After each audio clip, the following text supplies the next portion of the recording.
শ্বশুরবাড়িতে সবথেকে বড় নিয়ম কী জানো? ওরা প্রত্যেকটা দিন রাত্রেবেলায় 11টা, 11:30, 12টা অবধি ওদের ঘুম আসে না। এতক্ষণ অবধি জেগে থাকবে। তারপরে তোমাকে বউ হয়ে তোমাকে জেগে থাকতে হবে। যদি তা তোমার কাছে ছোটো ছেলে থাকে, সে ছেলেকে ঘুম পাড়িয়ে তোমার জেগে থাকতেই হবে। সবাই আসবে, খাওয়া দাওয়া দাও, খাওয়া দাওয়া দিয়ে সব কিছু গুছিয়ে বাগিয়ে সবাই লাস্টে তুমি ঘুমাও খাওয়া দাওয়া করে। লাস্টে তোমার ঘুমাতে ঘুমাতে 11:30, 12টা বেজে গেল।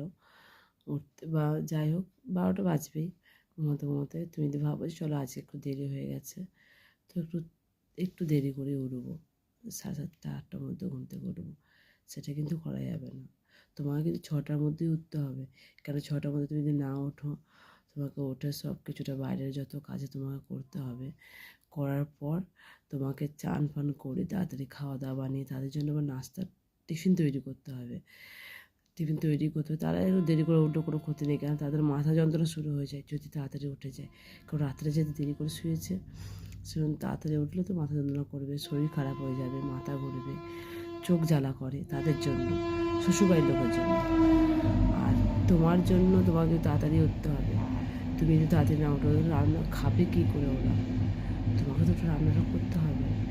আর তুমি যদি ভাবো চলো আজকে দুপুরবেলা আমি একটু ঘুমিয়ে নিই, রাতে একটু ভালো করে ঘুমাই নি, দুপুরে ঘুমিয়ে নিই, সেটাও করা যাবে না। কারণ দুপুরে তো ওরা খাবে সেই 3টে 4টের সময় খাবে। তখন দুপুর কখন হবে তোমার কাছে?